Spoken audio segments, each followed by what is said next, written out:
You have been out there every single week, watering, fertilizing, doing everything you are supposed to do. And yet season after season, all you get is a gorgeous canopy of deep green leaves and almost no fruit. Sound familiar? Here is what most people never realize. That lush, beautiful tree is not a sign of success. It is actually a sign that something has quietly gone wrong beneath the surface, redirecting your tree away from fruiting without you ever knowing it. Welcome to Roots and Garden Secrets. I am your host, and I spent nearly 2 full years making this exact mistake in my own backyard. I watched my lemon tree push out wave after wave of beautiful new growth, while I harvested almost nothing. I thought I was doing everything right. Turns out, I was solving the wrong problem entirely. In today's video, I am going to walk you through the real science behind why healthy-looking lemon trees refuse to fruit, the exact feeding formula that finally turned my tree around, and one underground secret that professional citrus growers rely on that almost nobody in the home gardening world ever talks about. By the end, you will know precisely what your tree has been missing and how to fix it starting today. And trust me, the biggest surprise has nothing to do with which fertilizer you buy. It is about something happening right beneath your feet that you have probably never considered. If that sounds like the knowledge you have been looking for, hit that subscribe button now and ring the bell. I post real, field-tested content every week here on Roots and Garden Secrets, and you do not want to miss what is coming next. So let's start with the real problem, because this is where almost every home grower goes wrong, and I say that from personal experience. You water your tree, you give it sunlight. Maybe you grab a bag of fertilizer from the garden center every now and then and throw some around the base. And the tree responds by looking absolutely incredible. Thick, dark green leaves, strong branches, healthy new growth every season. And yet, come fruiting time, you get almost nothing. Here is the hard truth. That beautiful, thriving appearance is not a sign your tree is happy and productive. It is actually a signal that your tree has been quietly pushed into the wrong mode. And there are 3 specific mistakes that cause this, and I made every single one of them. The first mistake is feeding your tree with nitrogen-heavy fertilizer. Most general-purpose fertilizers at big box stores are loaded with nitrogen because nitrogen is what makes plants green and leafy fast. But for a lemon tree, too much nitrogen is essentially telling the tree to grow more leaves, stay in growth mode, and that is exactly the opposite of what you need when you want fruit. The second mistake is inconsistent feeding. A lot of people fertilize heavily once, feel good about it, then forget about the tree for the next 3 or 4 months. The problem is that lemon trees are heavy, continuous feeders, especially when flowers are forming and young fruit is setting. When the nutrient supply suddenly drops off, the tree starts dropping its own flowers and shedding young fruit on purpose. This is not a disease.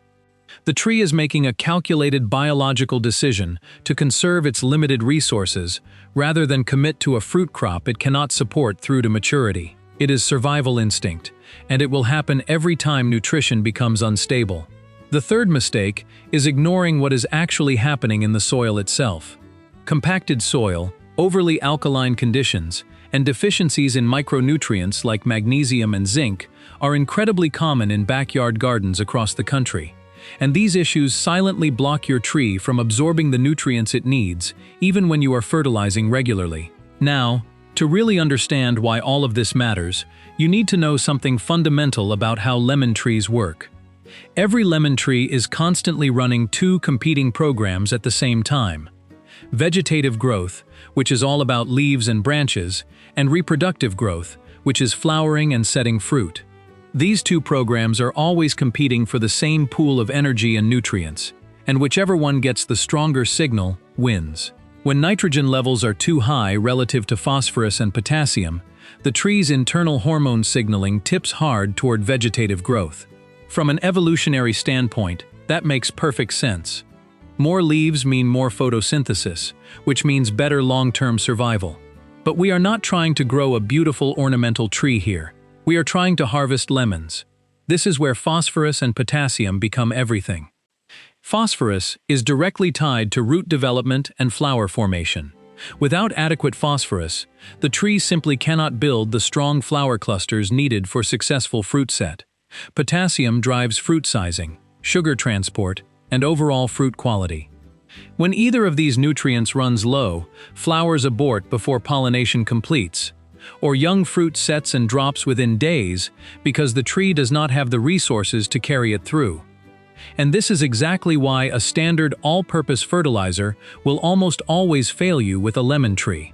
Those products are formulated for general plant health across a wide range of species, not for the specific reproductive demands of a citrus tree trying to push out flowers and hold on to fruit through months of development.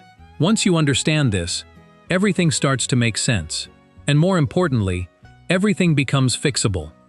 So let me walk you through exactly what I changed, step by step. Now let's get into the actual solution, because this is what you came here for. I am going to walk you through 5 specific steps that changed everything for my tree. And I want to be clear that these are not guesses or general gardening tips. These are the same principles that professional and commercial citrus growers use to consistently produce heavy crops year after year. Step 1 is adjusting your fertilizer ratio based on where your tree actually is in its growth cycle. This is the change that most home growers never make, and it is the one that matters most. In January and February, before flowering begins, your tree needs a fertilizer ratio around 15 to 3:11. This gives the tree enough nitrogen to stay energized and build the internal reserves it needs to push into reproductive mode, without tipping the balance too far toward leaf growth. Then, as March arrives and the tree begins setting fruit, you need to make a critical switch. This is when you move to something closer to a 9:3:18 ratio, significantly higher in potassium and lower in nitrogen. Here is why this timing matters so much. Research from the University of Florida confirms that roughly 70% of a lemon's final size is determined by the number of cells that form during this early fruit development window. More potassium during this period means more cells, and more cells means bigger fruit at harvest. Most home growers completely miss this window because they are still using the same fertilizer they started with in winter. From May through July, as fruit continues to develop and size up, you stay with a high potassium formula around 12.5 to 318. And then, as the fruit moves into its final ripening phase, you deliberately pull nitrogen back down to a low level. This is counterintuitive for a lot of people, but applying too much nitrogen during fruit maturation causes the tree to produce thick-skinned, low-juice lemons with reduced sweetness. Less nitrogen at the end actually gives you better fruit. Step 2 is what I call the golden mix, and this is where things really started to shift for me. I began combining my regular citrus fertilizer with Epsom salt applications every 4 weeks. Epsom salt is magnesium sulfate, and it directly corrects the magnesium deficiency that is quietly affecting more lemon trees than most people realize. I mix 2 tablespoons into 1 gallon of water and apply it directly to the root zone, always making sure the soil is already moist. Before I do so, the roots are not shocked by concentrated salts. But here is where I want to give you something most gardening videos never cover. Beyond Epsom salt, professional citrus growers also apply micronutrients directly to the leaves, not just to the soil. And the timing of those foliar sprays is everything. The ideal window is when new growth flushes are at 1/3 to 2/3 of their full size. And the single best time to apply is early in the morning, when the leaf pores are fully open and absorption is at its peak. There are 3 golden windows every year for this. Right after the spring flush in March, after the early summer flush in May, and after the fall flush in September. I also want to flag something specific about zinc that most home gardeners never learn. Zinc does not travel through the lemon tree the way other nutrients do. It cannot move from older leaves to newer growth. That means every single new flush needs its own fresh supply of zinc, delivered directly through the leaves. Applying zinc to the soil does almost nothing for citrus. Foliar application is the only method that actually works, and it needs to happen with every major flush. Step 3 is adding a dedicated potassium boost, specifically during the fruit development stage, not just at flowering. This is one of the most common timing mistakes I see. Gardeners fertilize heavily when they see flowers forming, which is right, but then they back off once fruit has set. That is exactly backwards. Once fruit is physically on the tree and starting to size up, that is when potassium demand peaks. I use a liquid potassium sulfate feed at half strength every 2 weeks, from the moment I can see the fruit is actively growing. This keeps development steady and dramatically reduces the premature fruit drop that is so frustrating after you have finally gotten flowers to hold. Step 4 is correcting your soil pH, and I cannot stress enough how often this single issue is the reason nothing else seems to work. Lemon trees need a slightly acidic soil environment, somewhere between 6.0 and 6.5 on the pH scale. In many parts of the United States, particularly in regions with hard tap water or naturally limestone-heavy ground, the soil around your tree drifts alkaline over time without you ever noticing. And when the pH climbs above that ideal range, your tree physically loses the ability to absorb iron, zinc, and manganese, even when all 3 of those nutrients are physically present in the soil. You can fertilize perfectly and still see zero improvement because the uptake pathway is chemically blocked. I test my soil every few months with a simple, inexpensive test kit, and when the pH creeps too high, I work in a small amount of elemental sulfur or switch to an acidifying fertilizer formulated specifically for citrus. Every April, American families load their cars at the nursery with plants they have seen 100 times. But there is a meaningful difference between 2 types of cuts that completely changes the outcome. A thinning cut removes an entire branch all the way back to its point of origin. A heading cut simply shortens a branch partway. For lemon trees, thinning cuts are far superior. Heading cuts stimulate aggressive new leafy growth right at the cut site, which is exactly what you do not want. Thinning cuts open the canopy, allow light to reach the inner fruiting wood, and redirect the tree's energy toward bearing branches rather than creating new vegetative competition.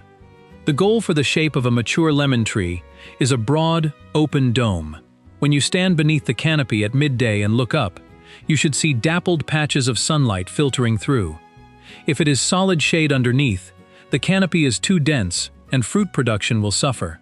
One important rule to remember is never remove more than 1/3 of the total canopy in a single session. Over-pruning shocks the tree and triggers exactly the kind of explosive vegetative regrowth you are trying to avoid.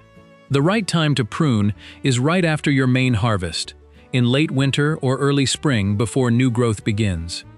Never prune in the heat of summer, because exposed cuts and branches can suffer sun damage and the resulting flush of new growth becomes vulnerable and unproductive.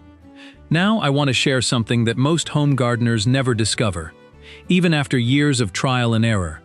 And honestly, this is the section I wish someone had told me about from the very beginning, because it would have saved me an enormous amount of frustration. Let's start with timing, because this single adjustment made more difference for my tree than any specific product I ever bought. Most people think of fertilizing as something you do on a schedule, maybe once a month or once a season, without much thought about what the tree is actually doing at that moment. But lemon trees do not grow and flower continuously. They move through distinct growth flushes, usually 2 to 4 times per year depending on your local climate, where the tree pushes out a wave of new vegetative growth before transitioning into flowering and fruit set. If you are applying your high phosphorus and high potassium feeds randomly, disconnected from these natural cycles, you are essentially missing the window when the tree is biologically primed to respond. The nutrients arrive either too early or too late, and the tree cannot use them at the moment they matter most. Here is what I started doing instead.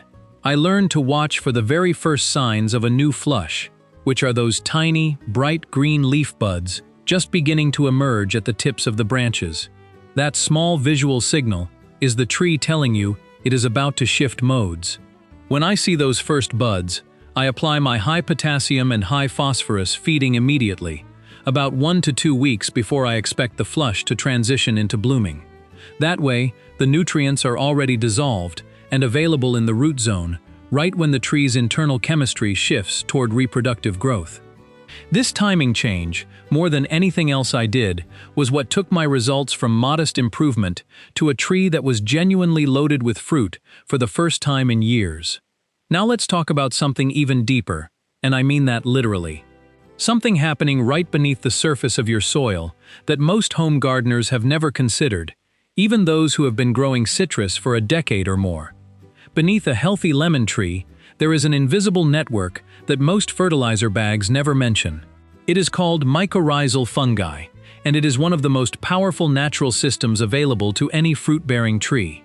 These microscopic fungal threads weave through the soil and connect directly to the roots of your tree, extending the tree's effective nutrient and water absorption area far beyond what the roots themselves could ever reach alone. Research has confirmed that lemon trees supported by an active mycorrhizal network can produce up to 22% more fruit by volume, with individual fruit weighing as much as 53% more compared to trees without this fungal partnership. That is not a small difference. That is the difference between a disappointing harvest and a genuinely abundant one. Here is where the story gets surprising and a little uncomfortable, because there is a good chance you have been unknowingly destroying this network in your own garden.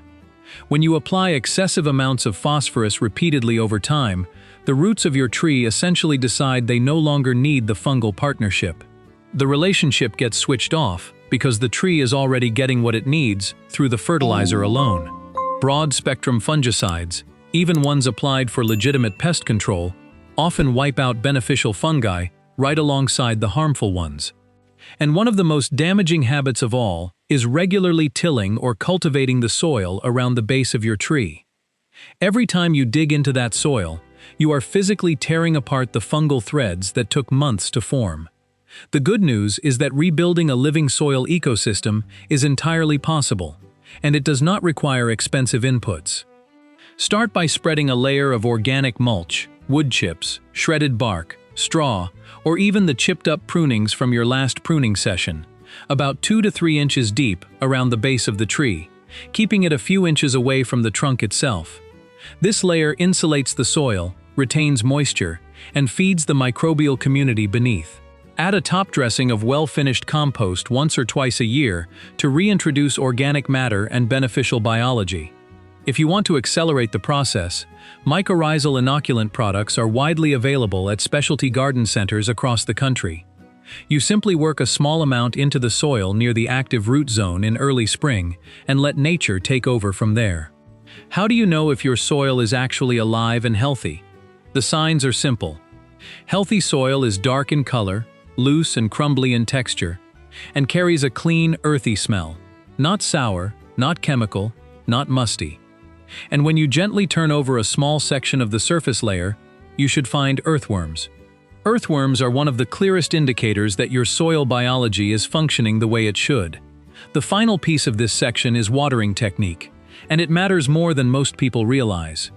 The right approach for a mature lemon tree is deep and infrequent watering rather than light and frequent. In warm weather, watering just 1 to 2 times per month is enough, but each session needs to deliver water deeply, roughly 4 to 6 inches down into the soil profile. This depth encourages the roots to grow downward and outward, building the kind of strong, expansive root system that supports heavy fruiting. Shallow, frequent watering keeps the roots near the surface and makes the tree dependent on you rather than resilient on its own. One more point on watering location. Most people water right at the base of the trunk out of habit, but that is actually the least effective spot. The active feeder roots that absorb water and nutrients are located along and just beyond the drip line, which is the outer edge of the canopy, where rain would naturally fall from the leaves. Water there, and you are delivering moisture directly where the tree can use it. And before you reach for the hose, take a moment to check the soil moisture about 12 inches down. If it still feels damp at that depth, hold off. Overwatering during flowering and fruit set is one of the most reliable ways to trigger premature fruit drop, and it undoes all the careful nutrition work you have put in. Before we wrap up, I want to give you a practical way to read what your own tree is telling you right now, because once you know what to look for, the tree becomes surprisingly easy to understand. If the newer leaves on your tree are a pale, yellowish green, while the veins themselves stay darker green, that distinctive pattern is a classic magnesium deficiency. Your Epsom salt applications will address that directly. If you are getting flowers that open and then drop within 1 to 2 days without ever setting fruit, that is your tree signaling it does not have enough phosphorus and potassium to follow through.